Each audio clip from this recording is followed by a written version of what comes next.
putting the world back together the way it was. Your words are coming through. I found him. Tourne et retourne, nous sommes enfin de retour pour The Walking Dead, la saison 11, avec cette partie C, la dernière partie de la dernière saison de The Walking Dead. J'ai pas spécialement attendu cette dernière partie avec impatience depuis des mois, mais maintenant qu'on y est, je suis impatient de savoir comment ça va se terminer, de savoir si je vais chialer ou pas à la fin, de savoir si certains personnages auront une fin badass, triste. Je veux beaucoup d'émotions pour cette dernière partie. Faisons un petit récapitulatif. La première partie A avec les Reapers, c'était n'importe quoi. On a eu quand même malgré tout quelques épisodes avec le Commonwealth qui ont relevé le tout. On a eu une partie B qui commençait très bien avec un épisode 10 qui pour moi encore à l'heure actuelle est le meilleur épisode de The Walking Dead depuis la saison 9. Malheureusement la partie B a ces derniers épisodes qui font que, en tout cas personnellement, je suis parti sur une note assez amère pour cette partie B, donc très curieux de voir cet épisode 17, de voir comment ça va se dégoupiller d'entrée de jeu, parce que il reste que 8 épisodes, et si on veut conclure l'arc autour de Lance contre les communautés, si on veut conclure définitivement le Commonwealth, et par la suite introduire ce qui va lancer les spin-offs, les 3 spin-offs qui vont arriver plus tard, à savoir le spin-off de Maggie et Negan, Dead City, le spin-off sur Daryl qui ira en France, et la série de 6 épisodes aussi sur Rick et Michonne qui avait été annoncée, qui remplace donc les films. Donc il faut que tout ça soit lancé, sans oublier les personnages de World Beyond et leur intrigue du CRM qui doit s'imbriquer dans les suites et qui peut-être seront là pour introduire tout ce qui va se passer par la suite dans les derniers épisodes de la série mère, pourquoi pas. Je vais pas parler de Fear parce que c'est de la merde. Moi ce que je veux c'est de la qualité pour cette fin de série The Walking Dead. J'ai commencé quand c'est sorti, j'ai attendu la sortie, j'ai regardé, j'aime le genre zombie depuis des années, j'essaie de trouver des pépites, j'essaie de tomber dessus, on me conseille aussi des films, des fois je tombe dessus, je suis surpris, j'aime ce genre là, j'aime ce style. Pour moi The Walking Dead c'est pas rien, donc j'espère que au moins la dernière partie de la dernière saison de The Walking Dead sera un minimum soignée. Partons quand même d'un principe avec de l'espoir mais de la critique aussi. Je vais pas être tendre si y a des choses qui vont pas. Comme d'habitude, de toute manière, quand on regarde les vidéos réactions des premiers épisodes de la saison 11, vous avez compris le tableau, on va continuer là-dessus. Bien évidemment, si vous voulez me soutenir, c'est possible gratuitement en laissant un pouce bleu, en partageant la vidéo, ça aide énormément la chaîne à gagner en visibilité. Vous avez aussi mon lien Instant Gaming, et si vous pouvez vous le permettre, rejoignez-moi sur Twitch, prenez un abonnement, ou abonnez-vous à la zone membre YouTube. Vous avez aussi le Tron of Shop sur Teasly. Un grand merci à celles et ceux qui soutiennent. Récapitulatif de la fin de la partie B. Double face, voilà le truc qui m'avait saoulé. What? Ils veulent qu'on chiale d'entrée. Ah ouais, ils sont traqués. Tu vas être un allié? Eh oui. Eh oui. Ok, il va aller jouer double jeu. En tout cas, c'est bien. On démarre direct avec cette intrigue. On va en finir direct. C'est bien. C'est un peu comme l'épisode 9.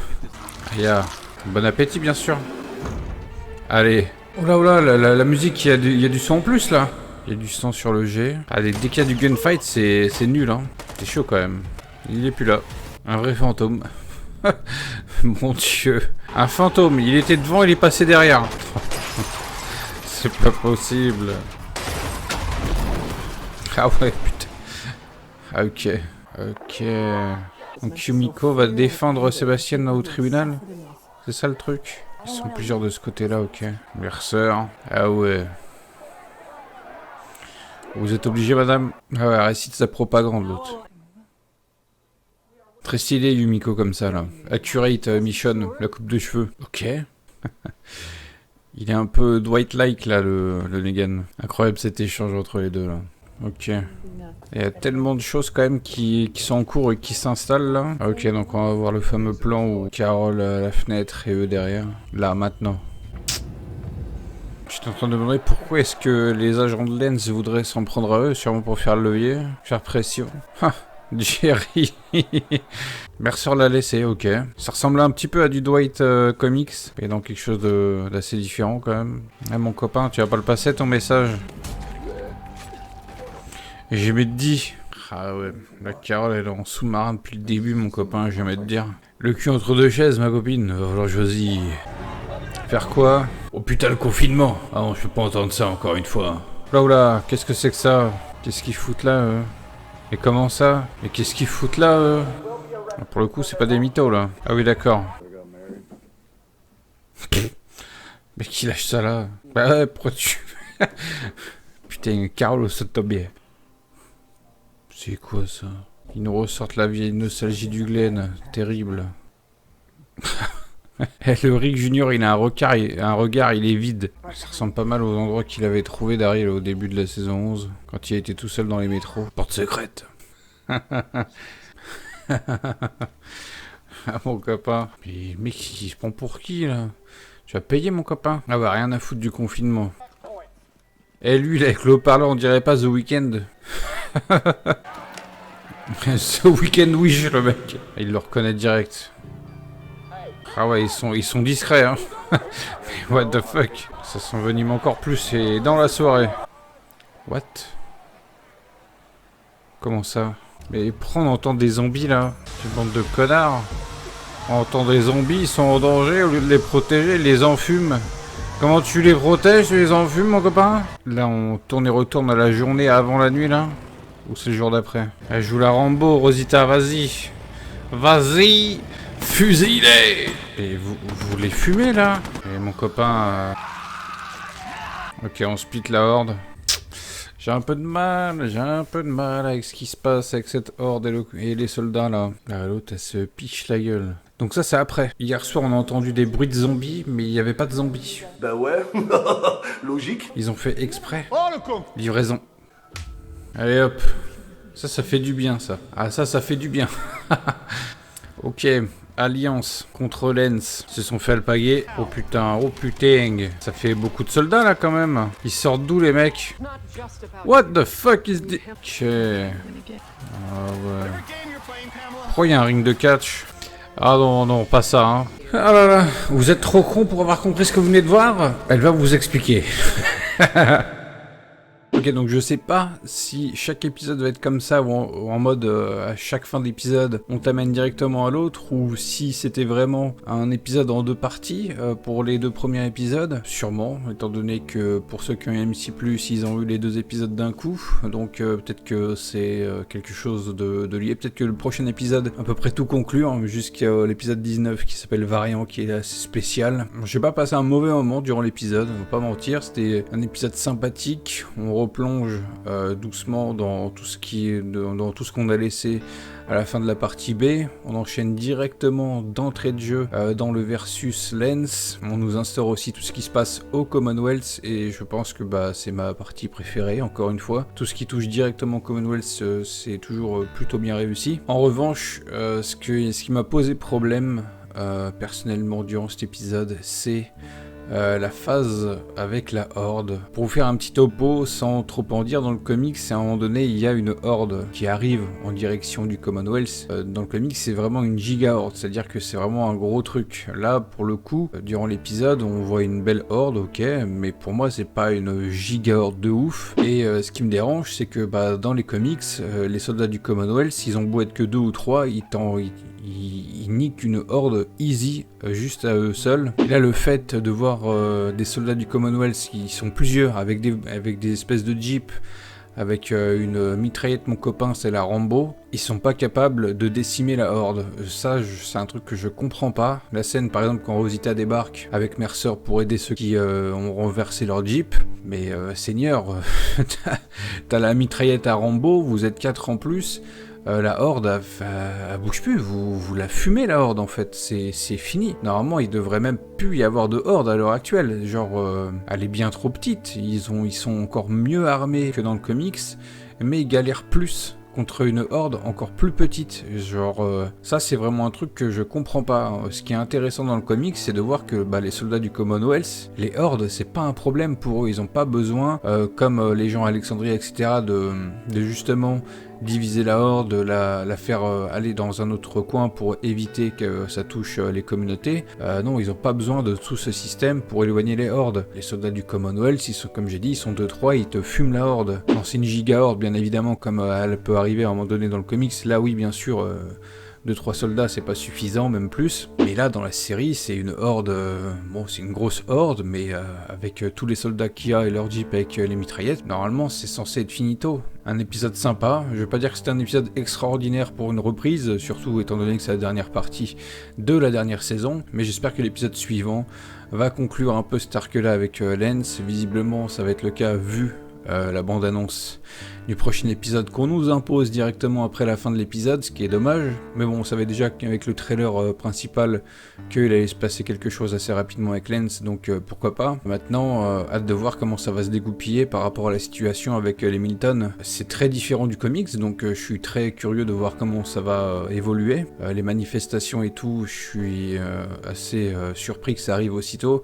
En même temps, avec la fin de l'épisode précédent, où on voyait les journaux accuser les Milton, bon, c'est assez logique que ça arrive comme ça d'un coup, mais surpris quand même, et agréablement surpris du coup, parce que ça veut dire qu'on va certainement conclure tout cet arc-là assez rapidement, ce qui nous laissera les derniers épisodes de cette partie pour faire ce qu'il y a à faire, pour préparer les spin-offs et pour donner une fin, une vraie fin à la série. J'ai bien aimé l'espèce de face-à-face, la discussion que Mercer et Negan ont au début. C'est assez sympa de voir que les deux personnages ont une belle interaction. Je pensais pas qu'ils auraient une interaction comme ça si vite. Une dernière chose quand même qui m'a un petit peu fait sortir de l'épisode, vite fait au début, c'est tout ce qui se passe autour des soldats et de Lance quand il traque les autres. Le coup de la discussion au début où on dit oui Negan, ils ont jamais vu ta tête et tout, moi je pensais que c'était par rapport à Lance qu'ils allaient interagir avec eux, mais non, en fait l'idée c'était qu'ils prennent de leur bagnole pour aller au Commonwealth et avertir de tout ça, donc ça c'est cool,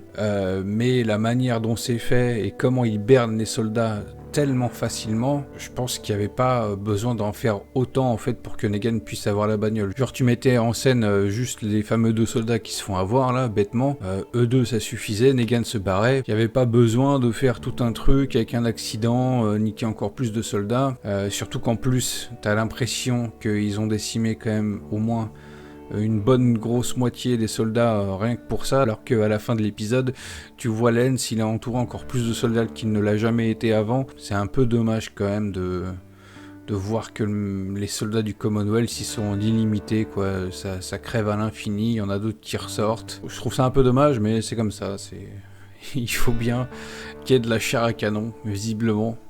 Du coup, il y a eu pas mal d'actions dans cet épisode. Encore une fois, comme j'ai pu le dire en réaction, les gunfights, c'est vraiment pas une réussite. Même contre les zombies, hein, genre la scène avec Rosita, justement, dont je vous parlais juste avant, genre pour moi c'est pas réussi, ouais, ils foutent des headshots, mais l'autre la mitraillette à Rambo a fait que tirer, elle a même pas décimé la moitié de la horde, je trouve ça un peu abusé. Parlons un peu du positif quand même. J'aime bien du coup le fait qu'on avance très rapidement par rapport à l'intrigue autour de Lance, et que du coup sûrement qu'elle va être conclue dans le prochain épisode, donc c'est très bien. J'ai bien aimé tout ce qui se passe autour de Carol, mais bon, voilà, c'est Carol, donc c'est un peu abusé, mais c'est elle, donc alors maintenant on est habitué maintenant aux F. J'ai bien aimé le fait que Negan tombe, enfin que Jerry tombe comme par hasard sur Negan. Là le Negan il était pas en mode soutien durant les manifestations, mais ses interactions me font penser au Dwight du comics, même si bon du coup Negan dans la série ne sera jamais le Dwight du comics, vu que Negan un spin-off après. Et encore une fois, c'est une des choses qui fait que c'est dommage d'avoir annoncé ces spin-offs là, en tout cas d'avoir annoncé les personnages qui iront dans ces spin-offs, parce que du coup maintenant on a combien, on a Maggie, on a Negan qu'on sait qui vont rester encore après, qui vont survivre à tout ça, que Daryl aussi va survivre. On a ces 3 personnages là quand même qui ont une auréole au-dessus de la tête et qui ne crèveront pas. Donc il n'y a aucune tension pour ces personnages-là, c'est un peu dommage. J'ai bien aimé aussi voir Judith, même si elle n'a pas un grand rôle durant cet épisode, la voir ça fait quand même du bien. De voir aussi les gosses, mon RJ il est encore un peu endormi, mais de toute façon à mon avis à ce stade-là de la série il faut rien attendre de ce personnage. Déjà qu'avant on attendait rien, alors là encore moins. Aaron qui est maintenant encore une fois au rôle secondaire, en espérant que le fait qu'il ait eu un traitement assez spécial durant le trailer l'histoire autour des variants lui rendent donc justice durant l'épisode 19 qui s'appelle Variant. Bien évidemment, le gros point positif pour moi, c'est Yumiko. Yumiko qui a donc l'arc de Michonne des comics, qui est dans sa tenue totalement accurate par rapport à Michonne qui, elle, avait du coup aussi cette tenue d'avocate et cette fameuse coupe de cheveux. J'aime beaucoup, j'ai hâte du coup de voir comment ça va se passer. Au vu du trailer dégueulasse, là tout orange, des derniers épisodes, on sait qu'il va y avoir tribunal, et que donc on va avoir Yumiko en action, donc ça va être cool. Sûrement qu'elle va devoir, je sais pas moi, défendre le fils, hein. Je pense qu'on va partir là-dessus, hein. Elle va devoir défendre l'indéfendable. C'est certainement que ça va être le fils Milton versus le peuple représenté, pourquoi pas par Eugene, au vu des images qu'on a pu voir sur ce fameux trailer. Du coup, hâte de voir ça, mais je sais pas dans quel épisode ça va prendre place. C'est le mystère. Du coup, voilà, somme toute, un épisode qui lance cette dernière partie d'une manière assez sympathique. J'espère que on va continuer là-dedans. En tout cas, dans cet épisode-là, on s'est pas ennuyé. J'espère que chaque épisode sera à l'image de celui-ci, c'est-à-dire que quasiment pas avoir de temps de pause, que l'épisode s'enchaîne et que ça soit comme ça jusqu'au dernier épisode. J'espère vraiment que ça va être comme ça. J'espère qu'on n'aura pas d'épisode à l'image de certains qu'on a pu avoir durant les deux parties précédentes qui mettaient la série en pause. Il faut que chaque épisode soit un bon épisode. Là, c'était un bon épisode, pas exceptionnel, il était bon. J'espère que le prochain, ce sera pareil, et pourquoi pas avoir un excellent épisode, ou des excellents épisodes, ça serait bien. C'est quand même la fin de la série. Du coup, je vous donne rendez-vous la semaine prochaine. Entre-temps, il y aura d'autres vidéos, d'autres sujets sur la chaîne qui vont sortir durant ces réactions de The Walking Dead. Vous pouvez aussi me trouver sur Twitch, 5 soirs sur 7. Durant le mois d'octobre, je vais couvrir la grosse sortie de Plague Tale Requiem. Au mois de novembre, bien évidemment, God of War Ragnarok. Et entre-temps, plein de jeux, style je refais la saga Assassin's Creed. Du coup, je vous dis à bientôt pour l'épisode 18. Ciao.